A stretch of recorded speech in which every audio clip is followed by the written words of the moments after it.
नमस्कार दोस्तों, स्वागत है आपका आपके अपने YouTube चैनल में जिसका नाम है जीके विद बोलकर। तो दोस्तों आज बहुत ही महत्वपूर्ण प्रश्न हम देखने वाले हैं जो कि यूपीएससी, पीएससी और किसी भी अन्य क्लास 3, क्लास 4 एग्जाम में पूछे जा सकते हैं। ठीक है, तो चलते हैं दोस्तों, शुरू करते हैं। उसके पहले मैं आपको बताना चाहूँगा, मेरे आंसर देने से पहले आप आंसर गेस कर सकते हो। ठीक है, और उसके बाद आप देख सकते हो कि आपके कितने क्वेश्चंस बराबर आते हैं। ठीक है, तो चलते हैं। हमारा जो पहला प्रश्न है दोस्तों, भारत का 52वां टाइगर रिजर्व अभयारण्य कौन सा है? ठीक है, तो ऑप्शन है ये रानीपुर वन्यजीव अभयारण्य, बी तमोर पिंगला वन्यजीव अभयारण्य, सी गुरु घासीदास राष्ट्रीय उद्यान और डी रामगढ़ विषधारी अभयारण्य। तो इसका सही आंसर क्या होगा दोस्तों? इसका जो सही आंसर है option number D Ramgarh Vishdhari अभयारण्य। ठीक है, तो इसके बारे में थोड़ी सी जानकारी हम देख लेते हैं। पर्यावरण, वन और जलवायु परिवर्तन मंत्री भूपेंद्र यादव ने घोषणा की है कि राजस्थान में रामगढ़ विषधारी टाइगर रिजर्व को राजस्थान के चौथे और भारत के 52वें टाइगर रिजर्व के रूप में अधिसूचित किया गया है। तो ये थी दोस्तों इसके बारे में जानकारी। चलते हैं अगले प्रश्न की ओर। हमारा अगला प्रश्न है, रिलीजियस वर्शिप एक्ट 1991 किस वर्ष से लागू होता है? ऑप्शन है ये 1947, बी 1994, सी 1993 और डी 1991। तो इसका सही आंसर क्या होगा दोस्तों? इसका जो सही आंसर है वो है ऑप्शन नंबर डी 1991। ठीक है, तो थोड़ी सी जानकारी देख लेते हैं इसके बारे में। प्लेसेस ऑफ वर्शिप अधिनियम सन 1991 में पीवी नरसिम्हा राव की कांग्रेस सरकार के दौरान लागू किया गया था।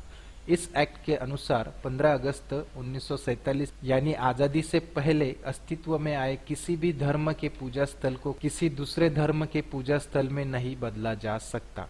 तो ये थी दोस्तों इसके बारे में जानकारी। चलते हैं अगले प्रश्न की ओर। ठीक है, तो हमारा अगला प्रश्न है, किस ग्रह को बौना ग्रह माना जाता है?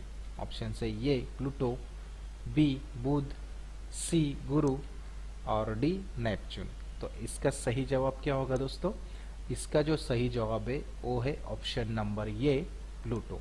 ठीक है, तो प्लूटो के बारे में थोड़ी सी जानकारी देख लेते हैं। सौर मंडल का सबसे बड़ा बौना ग्रह है। प्लूटो को कभी सौर मंडल का सबसे बाहरी ग्रह माना जाता था, लेकिन अब इसे सौर मंडल के बाहरी काई पर घेरे की सबसे बड़ी खगोलीय वस्तु माना जाता है। ठीक है, चलते हैं अगले प्रश्न की ओर।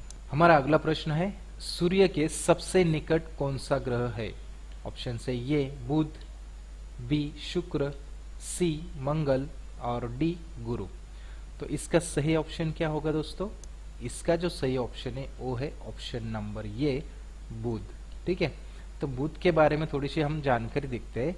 सूर्य से दूरी के क्रम में ग्रह बुध, शुक्र, पृथ्वी, मंगल, बृहस्पति, शनि, अरुण, वरुण। आकार के अनुसार ग्रहों का क्रम बृहस्पति, शनि, अरुण, वरुण, पृथ्वी, शुक्र, मंगल और बुध। तो ये थी दोस्तों इसके बारे में जानकारी। चलते हैं अगले प्रश्न की ओर। हमारा अगला प्रश्न है, भूमध्य रेखा निम्न में से किस देश से होकर नहीं गुजरती? भूमध्य रेखा निम्न में से किस देश से होकर नहीं गुजरती है? ऑप्शन से ये थाईलैंड, बी ब्राजील, सी कोलंबिया और डी इंडोनेशिया। तो इसका सही जवाब क्या होगा दोस्तों? इसका जो सही जवाब है वो है ऑप्शन नंबर ए थाईलैंड। ठीक है, तो थाईलैंड क्यों है? देखिए, भूमध्य रेखा इन देशों के माध्यम से गुजरती है। तो वो देश कौन कौन से, नाम देखिए, Ecuador, Colombia, Brazil, Sao Tome और प्रिंसिपे, गैबान, कांगो गणराज्य कांगो, लोकतांत्रिक गणराज्य Uganda, Kenya, Somalia, Maldives, Indonesia और किरिबाती। इसलिए भूमध्य रेखा थाईलैंड से नहीं गुजरती है। ठीक है, चलते हैं अगले प्रश्न की ओर। हमारा अगला प्रश्न है, नाचने वाला हिरन भारत के किस प्रदेश में पाया जाता है? ऑप्शन से ये शिलोंग, बी मेघालय, सी मणिपुर और डी अरुणाचल प्रदेश। तो इसका सही आंसर क्या होगा दोस्तों? इसका जो सही आंसर है वो है ऑप्शन नंबर सी मणिपुर। ठीक है, तो आप इमेज में देख सकते हो नाचने वाला हरिण जो है वो मणिपुर में पाया जाता है। चलते हैं अगले प्रश्न की ओर। ब्रह्मगिरी राष्ट्रीय उद्यान किस प्रदेश में है? ऑप्शन से ये केरल, बी कर्नाटक, सी मैसूर और डी मेघालय। तो इसका सही ऑप्शन क्या होगा दोस्तों? इसका जो सही ऑप्शन है वो है ऑप्शन नंबर ये केरल। ठीक है, तो केरल के बारे में जानकारी देख लेते क्यों है करके। ब्रह्मगिरी राष्ट्रीय उद्यान केरल वायनाड जिले और कर्नाटक कोडागु जिले के बीच की सीमा पर स्थित है। नगरहोल राष्ट्रीय उद्यान कर्नाटक के मैसूर जिले में स्थित है। बांदीपुर राष्ट्रीय उद्यान कर्नाटक के चामराजनगर जिले में स्थित है। तो ये थी दोस्तों इसके बारे में जानकारी।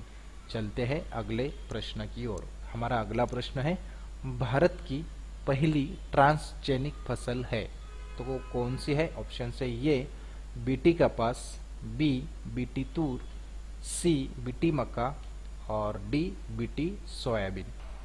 तो दोस्तों इसका क्या आंसर है? वो है ऑप्शन नंबर ये बीटी कपास। ठीक है, बीटी कपास एकमात्र ट्रांसजेनिक फसल है जिसे भारत में व्यावसायिक खेती के लिए केंद्र द्वारा अनुमोदित किया गया है। ठीक है, तो चलते हैं अगले प्रश्न की ओर। हमारा अगला प्रश्न है दोस्तों, चंदन श्रेणी किस राज्य में स्थित है? ऑप्शन से ये जैसलमेर, बी जयपुर, सी रायपुर और डी तिरुचिरापल्ली। तो इसका सही आंसर क्या होगा दोस्तों? इसका जो सही आंसर है वो है ऑप्शन नंबर ए जैसलमेर। ठीक है, तो चलते हैं अगले प्रश्न की ओर। मनुष्य की खोपड़ी में कितनी अस्थियां होती है? ऑप्शन से ये 31, बी 28, सी 25 और डी 22। तो इसका सही आंसर क्या होगा? इसका जो सही आंसर है वो है ऑप्शन नंबर डी 22। ठीक है, तो देखिए मानव की खोपड़ी को दो हिस्सों में बांटा जा सकता है। एक कपाल जिसमें हमारा मस्तिष्क सुरक्षित रहता है और दूसरा चेहरा। कपाल की 8 प्लेटोनुमा हड्डियां होती है जो आपस में जुड़ी होती है और चेहरे की कुल 14 हड्डियां होती है। इस तरह कुल मिलाकर मनुष्य की खोपड़ी में 22 हड्डियां होती है। तो ये थी दोस्तों इसके बारे में जानकारी। तो दोस्तों पिछले वीडियो में मैंने आपको एक सवाल पूछा था, उसका जवाब आपको देना था। तो देखते हैं वो सवाल क्या था। विश्व की सबसे सुंदर महिला कौन है? 2022 की जो महिला है सबसे सुंदर महिला कौन है, ये सवाल था दोस्तों। तो जवाब देखते हैं क्या है, पहले ऑप्शंस देख लेते हैं। ये एल सेल्बिया, बी तेजस्वी प्रकाश, सी वसंती बोस और डी एम्बर हर्ट। तो आपको जवाब पता चल गया होगा दोस्तों, इसका जो जवाब है वो है एल सेल्बिया। ठीक है, तो दोस्तों आज के लिए आपके लिए सवाल है विश्व का सबसे जहरीला जहर कौन सा है? तो उसके ऑप्शंस है ये बोटॉक्स, बी पोलोनियम 310, सी पोलोनियम 210 और डी बोटोलिनम टॉक्सिन।